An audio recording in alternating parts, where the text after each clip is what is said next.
I haven't done a pun in a while, so here's one. What's the white formula for white?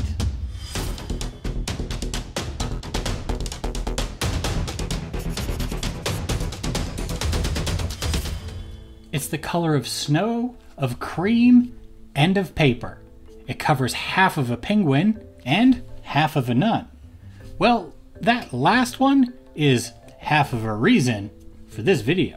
As part of the one-page rules Sci-Fi released this month, the Battle Sisters get their novices, who look, well, much more nun-like than their more armored counterparts like these Sarcosangs.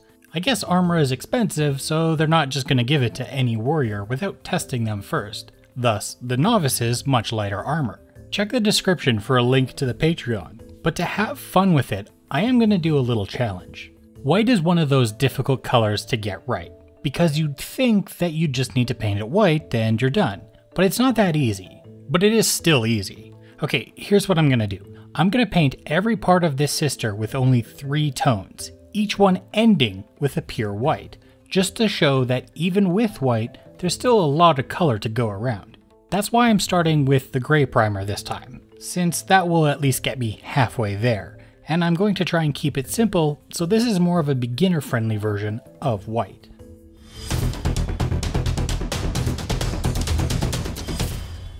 The first white I'm going to go with is a warm white, and each of these is going to start pretty much the same way, using white, black, and a color, then a halfway mix between the white and that mix.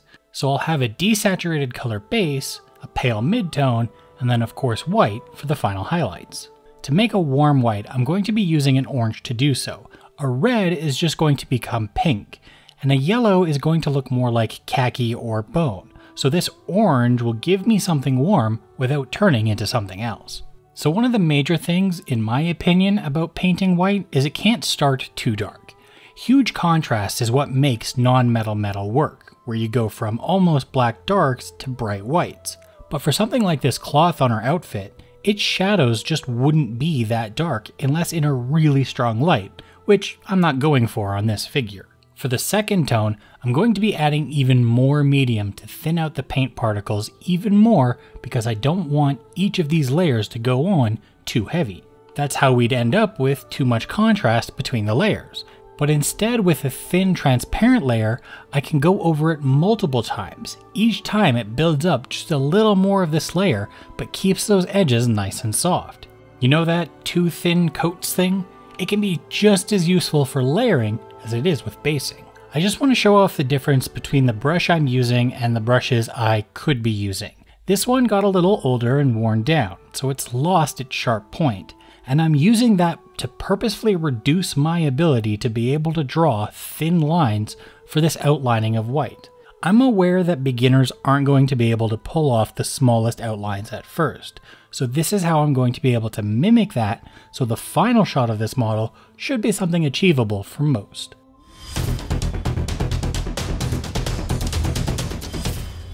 While the cool white starts the same, the color getting mixed into it is instead going to be a blue.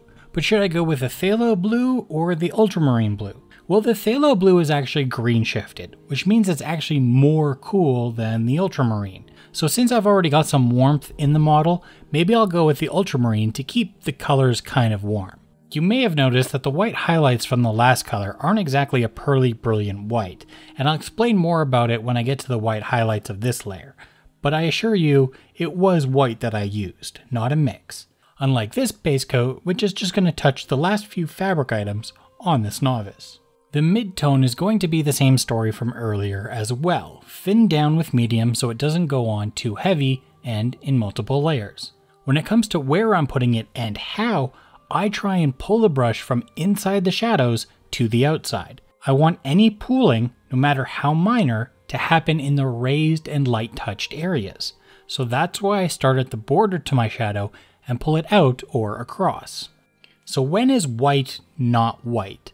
Clearly this is pure white, but with a whole lot of medium added into it, really spread out those white particles.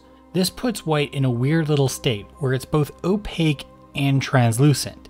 It'll be easy to see where you're putting it on the model thanks to its opacity, but it will still let those under layers of color show through once it dries. So the more layers done on a highlight point, the more towards white it'll look. And if the desire is some really sharp opaque highlights, just add more white and it should speed up those edges a little more and not require too many extra layers. And that will be pretty much the secret to this model. Thin coats, and many of them, all of it in white.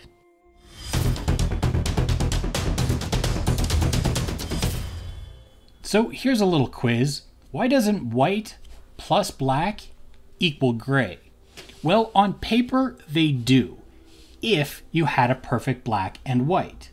But when it comes to paint, there's no such thing as the perfect black. And in the case of carbon black, there's almost a 99% guarantee that it's the black in your paint set, regardless of what name they gave it on the label. Carbon black though is blue shifted, meaning when mixed with white, the resulting gray will have the tiniest amount of blue tint to it. So to get a perfect neutral gray, what paint makers do is add some brown. Other than some exceptions, most browns are between yellow and red in underlying tone. So by adding a reddish brown in a very small amount, it evens out that little bit of blue shift while keeping things dark, which we can also do. As much as this gray doesn't look brown, I'm going to use it in all the spots the brown would have been, so the bag and straps and belts. The good news is that all of these three colors in the mix are opaque, so this can be a one-layer base coat. For the mid layer, I'm still going to thin it out, but to apply it, I'm actually going to stipple the paint onto most of the parts and edges, just to try and keep some of that darker gray still showing through for a nice leather-like contrast, but also create some texture. And on the last pure white highlight layer, I won't actually thin it out too much and keep a lot of the white pigment in there, because I want texture, not transparency. And I'll also flatten out my brush on the palette a bit to make it a thin line. That way, I can keep all the bristles in a row to help make fine scratches in places, which is a nice cheat if you're using not the greatest brushes yourself to get a thin edge.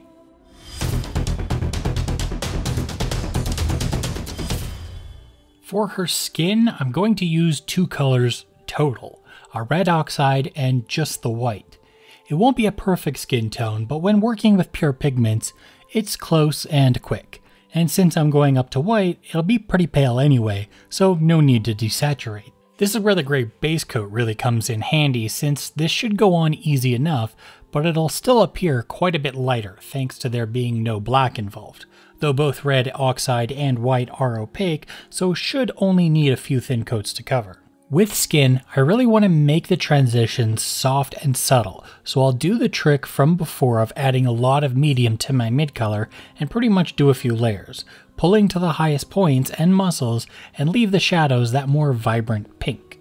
And for the pure white layer, again with the medium, which is starting to make me sound like a broken record, but I will only do a few layers so that the pink still shows through quite a bit, since well, I don't want her that pale. Even though I'm going to be using a pure white, the final won't actually end up a pure white, as I let those underlayers show through.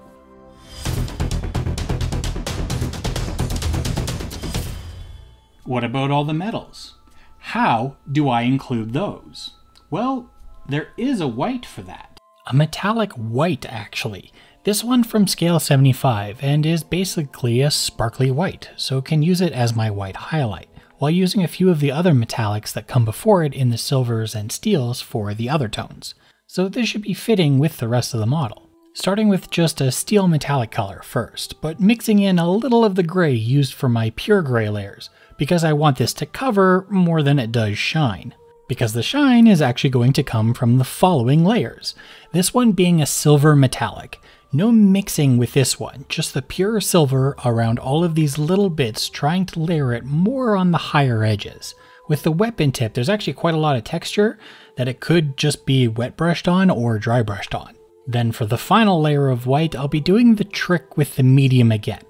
While metallics are a different beast, this trick works the exact same way. By spreading out the particles of metal, it'll take more layers to get a solid layer, which means it'll fade more towards these white metals the more layers I do, which can give even my metallics a smooth transition.